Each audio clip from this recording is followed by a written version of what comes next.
क्या कोई केस इतना पेचीदा हो सकता है कि उसे सुलझाने में 28 साल लग जाए। साल था 1992, तारीख थी 27 मार्च।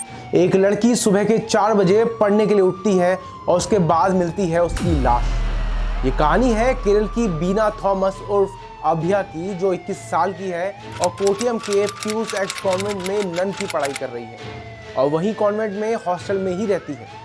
उसके एग्जाम शुरू होने वाले थे तो वो 27 मार्च 1992 को सुबह करीब 4 बजे पढ़ने के लिए उठती है और हॉस्टल के ग्राउंड फ्लोर पर किचन में पानी लेने जाती है। काफी वक्त गुजर जाता है और वो लौटकर रूम में वापस नहीं आती। उसके रूममेट्स ये नोटिस करते हैं और उसको ढूंढने जाते हैं। जब वो किचन में पहुंचते हैं तो देखते हैं कि फ्रिज का दरवाजा खुला हुआ है। पानी की एक बोतल फर्श पर गिरी हुई है और उन्हें एक चप्पल फ्रिज के नीचे मिलती है जो सिस्टर अभया की है। पर अभया का कुछ पता नहीं लगता और ढूंढते ढूंढते दूसरी चप्पल कॉन्वेंट हॉस्टल के कुएं के पास मिलती है। तब तक सुबह हो जाती है और सबको सिस्टर अभया के गायब होने का पता लग जाता है। लोकल पुलिस को खबर की जाती है और छानबीन के बाद अभया की लाश उसी कुएं में मिलती है। करीब सुबह के 10 बजे उसकी बॉडी को फायर डिपार्टमेंट कुएं से बाहर निकाल लेता है। बॉडी के फोटोग्राफ्स लिए जाते हैं और पोस्टमार्टम के लिए कोट्टयम मेडिकल कॉलेज में डॉक्टर राधाकृष्णन के पास भेज दिया जाता है। रिपोर्ट में कंधे पर छोटी सी चोट और कान के पास घाव के निशान दिखते हैं। रिपोर्ट में कहा गया कि मौत डूबने की वजह से हुई है और अब ये सीधा सीधा सुसाइड का मामला बन जाता है। लोकल पुलिस भी अपने रिपोर्ट में से सुसाइड और अननेचुरल डेथ का नाम देकर मामले को रफा दफा कर देती है। पर यह बात हॉस्टल की बाकी नर्स नहीं मानती, क्योंकि अभया की बॉडी सबने देखी थी और उसके सिर पर भी चोट के निशान थे। सभी 67 nurse chief minister of Kerala को लेटर लिखती हैं कि लोकल पुलिस ने इस मामले की जांच सही से नहीं की, इसलिए केस को अब सीबीआई को सौंपा जाए। पर फिर भी केस सीबीआई के बदले क्राइम ब्रांच को दे दिया जाता है और क्राइम ब्रांच इन्वेस्टिगेशन के कुछ महीने बाद 30 जनवरी 2009 को रिपोर्ट सौंपती है और रिपोर्ट में मौत कुएं में डूबने से हुई है यही बताया जाता है, जैसा कि पुलिस ने कहा था। तो क्या ये एक सुसाइड ही था? तो क्या फ्रिज का दरवाजा खुला होना और चप्पल का मिलना महज एक इत्तेफाक था?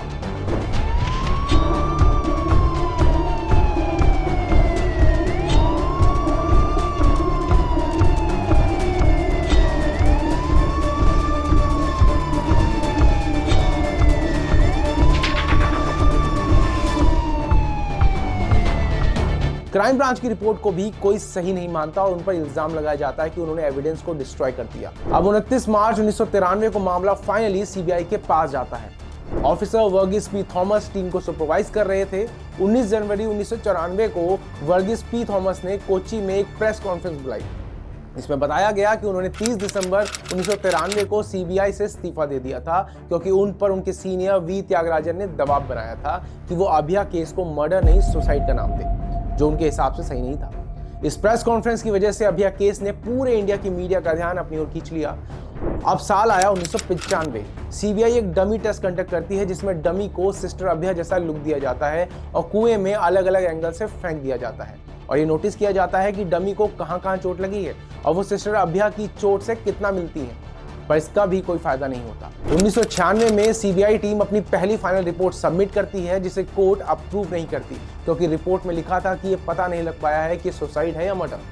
कोर्ट सीबीआई को केस री इन्वेस्ट करने के लिए कहती है, उन्हें क्रिटिसाइज करती है कि अगर ईमानदारी से सही जांच की होती तो अब तक फैसला आ जाता। अब एक नई टीम बनाई जाती है जो इन्वेस्टिगेशन करती है। 1999 में सीबीआई टीम ने सेकंड फाइनल रिपोर्ट इशू की, जिसमें उन्होंने कहा कि ये सुसाइड नहीं मर्डर हो सकता, क्योंकि अभया की बॉडी पर और भी चोटें थीं जिन्हें पोस्टमार्टम रिपोर्ट में नहीं लिखा गया, पर पुख्ता सबूत न होने की वजह से कातिल का पता नहीं लग पाया और कोर्ट ने इस रिपोर्ट को भी एक्सेप्ट नहीं किया। फिर 2005 में सीबीआई ने फिर से एक रिपोर्ट इशू की, जिसमें कहा गया इसका कोई संकेत नहीं है कि अभया की मौत में कौन कौन शामिल है। इन सब इन्वेस्टिगेशंस के बाद भी कोई नतीजा नहीं निकलता है। रह जाते हैं तो बस सवाल, इतने सवाल कि ऑफिसर वर्गीस पी थॉमस पर दबाव क्यों बनाया जा रहा था, एविडेंस क्यों गायब हुए, पोस्टमार्टम रिपोर्ट में गड़बड़ी वगैरह वगैरह, पर किसी भी सवाल का कोई जवाब नहीं था। फिर से एक नई इन्वेस्टिगेशन टीम बनाई जाती है और इस बार इन्वेस्टिगेशन एक नया मोड़ ले लेती है, जब गवाह खुद सामने आया और उसने गवाही दी। कौन था ये गवाह? इतने साल हो गए इस केस को चलते, कई लोगों से पूछताछ हुई, कई लोगों पर शक गया, पर कोई भी पुख्ता सबूत नहीं मिले और अब एक विटनेस गवाही दे रहा है, तो क्या उसकी बात पर यकीन किया जाएगा? क्या उसकी गवाही मान्य होगी? और वो अब तक कहाँ था? वो गवाह है एक चोर जिसका नाम था अडक्का राजू। जो कहता है कि वो साल 1992 के दौरान चोरियां किया करता था और वो 27 मार्च को कॉन्वेंट हॉस्टल रात को चोरी करने के इरादे से पहुंचा था और उसका काम था छत पर लगे कॉपर वायर रॉड को चुराना और बेच देना। पर वहां उसने जो देखा वो थोड़ा अजीब था, जो उसे इतने सालों बाद भी याद है। उसने देखा कि रात के अंधेरे में एक शख्स हॉस्टल में दाखिल होता है जो एक प्रीस्ट था जिसका नाम फादर थॉमस कुटूर, और उसी रात एक शख्स को और देखा जो थे फादर जोस पोथ्रिकियल। वो भी चोरी चुपके हॉस्टल में आते हैं। राजू की बात पर कोई यकीन नहीं करता, उसे हिरासत में ले लिया जाता है और 58 दिन बाद पुलिस उसे टॉर्चर करती है। पैसे भी ऑफर किए जाते हैं कि कोर्ट में बयान ना दे, पर राजू अपनी बात पर अड़ा रहता है। इतनी मुश्किलों का सामना करने के बाद भी वो कोर्ट में गवाही देता है और वो अकेला ही एक ऐसा गवाह था जिसने अपनी स्टेटमेंट को नहीं बदला था। कुछ और गवाह भी सामने आते हैं जो कहते हैं कि उन्होंने 2 फादर और एक नन को, जिसका नाम सिस्टर सेफी था, उसे उसी रात हॉस्टल में देखा था।